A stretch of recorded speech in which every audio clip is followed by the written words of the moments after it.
धन्यवाद सभापति महोदय। बहुत शानदार। मैं इस सदन का ध्यान भारत के राष्ट्रीय गीत वंदे मातरम के इतिहास और उसके राष्ट्रीय महत्व और उसकी संवैधानिक स्थिति की ओर आकर्षित करना चाहता हूं। हालांकि सब लोग इस पर बोल चुके, लेकिन जो हमें सुनने वाले हैं वो भी सुनेंगे, तो इस पर चर्चा करनी बहुत जरूरी है।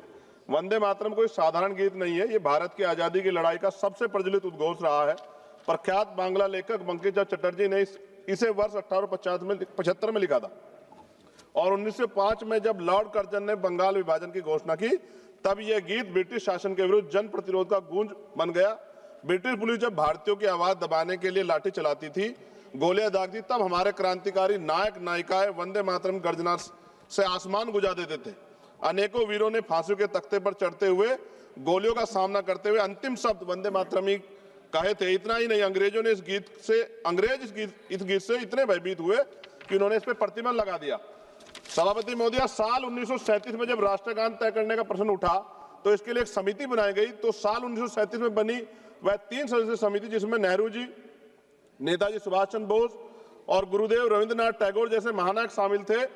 और टैगोर जी की सलाह पर वंदे मातरम के पहले 2 अंतरों को राष्ट्रीय गीत के रूप में स्वीकार करने की अनुशंसा की गई। इस अनुशंसा को संविधान सभा ने 24 जनवरी 1950 को पूर्ण सहमति से राष्ट्रीय गीत का दर्जा प्रदान किया। ऐसे में आज उसकी स्थापित, स्वीकृत और सर्वमान्य स्थिति पर अनावश्यक विवाद खड़ा करना न केवल इतिहास के तथ्य और संविधान की मर्यादा के विपरीत है, बल्कि यह उन महान विभूतियों, विशेषकर बोस जी और रविन्द्रनाथ टैगोर का भी अपमान है, जिन्हें आज भाजपा स्वयं अपना आदर्श बताती। मुझे याद है कि प्रधानमंत्री जी, पूर्व का जो पश्चिम बंगाल का चुनाव हुआ था, माननीय प्रधानमंत्री जी टैगोर जी का लुक धारण करके हमने सबने देखे। ऐसे में उन्हें टैगोर जी की स्पष्ट सलाह पर निर्धारित राष्ट्रीय गीत की स्थिति पर सवाल उठाना उनके विचारों और उनके ऐतिहासिक समिति दोनों के प्रति असम्मान की श्रेणी में आता है। माननीय सभापति जी, 24 जनवरी 1950 को संविधान सभा द्वारा राष्ट्रीय गीत घोषित किए जाने के बावजूद यह भी सत्य है कि संविधान में अनुच्छेद 51A के तहत राष्ट्रगान जन गण मन का सम्मान करना अनिवार्य है, जबकि वंदे मातरम के लिए कोई संवैधानिक बाध्यता नहीं बनाई गई। इसलिए वंदे मातरम का सम्मान हमारे नैतिक कर्तव्य है, लेकिन किसी भी नागरिक पे से अनिवार्य करना संविधान की भावना के अनुरूप नहीं। और हम संविधान को मानने वाले लोग हैं। हमारे महान स्वतंत्रता सेनानियों ने एक ऐसा भारत चाहा था जहां देशभक्ति, स्वतंत्रता और सबकी आस्था तीनों का सम्मान साथ साथ रहे। वंदे मातरम इस देश की आत्मा में बसता है, परंतु देशभक्ति को किसी एक नारे, एक गीत या एक प्रतीक तक सीमित करना भी उचित नहीं। हमारा भारत संविधान, विविधता और स्वतंत्रता पर विश्वास करने वाला है। इसी संदर्भ में मैं संविधान निर्माता परम पूज्य डॉक्टर बाबा साहब अम्बेडकर की एक अमर पंक्ति कोट करना चाहता हूं, जिसमें उन्होंने कहा, राष्ट्र व्यक्ति से बनते, मिट्टी से नहीं बनते। यानी राष्ट्र की असली शक्ति उसके नागरिक हैं, उनकी चेतना, उनके अधिकार, उनकी स्वतंत्रता है। मैं इस सदन में ये भी कहना चाहता हूं कि वंदे मातरम हमारा गर्व है, हमारी विरासत है, लेकिन गर्व को कभी जबरन थोपा नहीं जाता, गर्व दिल से स्वीकार किया जाता है। वंदे मातरम वो गीत है जिसने अंग्रेजी साम्राज्य हिला दिया था। आज इसे राजनीति में घसीटना, उसकी मान्यता को कम करना। वंदे मातरम हमें जोड़ता है, तोड़ने की पहचान भी बताता है। जब इसे हथियार बनाए और उनकी नीयत देश नहीं, सिर्फ आपकी अपनी राजनीति चमकाना हो। सभापति महोदय, आज भी अगर कहीं कोई आंदोलन होता, मैं एक अधिवक्ता हूं, उत्तराखंड के देहरादून में अधिवक्ता 29 दिन से कड़क ठंड में बैठे हैं, इसी राष्ट्रगीत को गुनगुनाते हुए आंदोलन कर रहे हैं कि हमें सरकारी चैम्बर सरकार उत्तराखंड की दे। मैं बात आपको इसलिए कह रहा हूं, हमने किसान आंदोलन देखे, पहलवान बेटियों का आंदोलन देखा, अध्यापकों का आंदोलन देखा, युवाओं का आंदोलन देखा, लेकिन मैं ये भी मानता हूं कि सत्ता इस पर राजनीति कर रही है।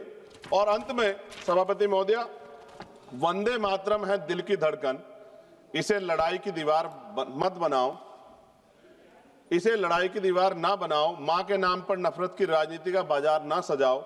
हम सम्मान से कहेंगे, फर्ज है हमारा, पर किसी नागरिक की आजादी पर पहरा ये संस्कार नहीं हमारा। सभापति जी, इतिहास पे बात होगी, जो आज नहीं है उन पे बात होगी, लेकिन वर्तमान पे भी तो बात होनी चाहिए ना।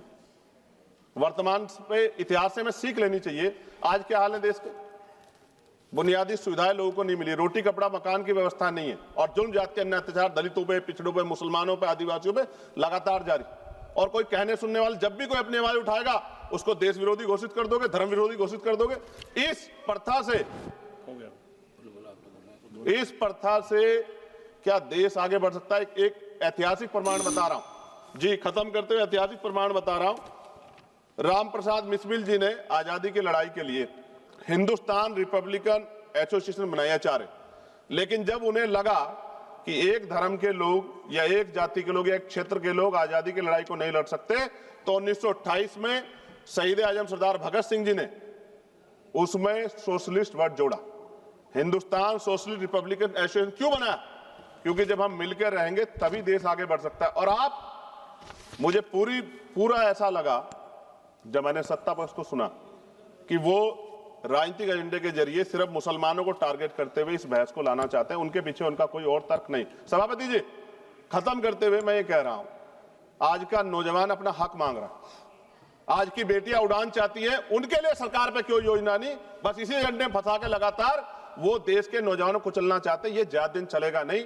मैं आपके माध्यम सरकार से कहना चाहता हूं कि बुनियादी मुद्दों पर चर्चा करें, बेरोजगारी पर चर्चा करें, महंगाई पर चर्चा करें, महिला सुरक्षा पे, सम्मान पे, उनके सशक्तिकरण पे चर्चा करें और देश की तरक्की पे मिलकर कैसे आगे बढ़े इस पे चर्चा करें। बहुत बहुत धन्यवाद।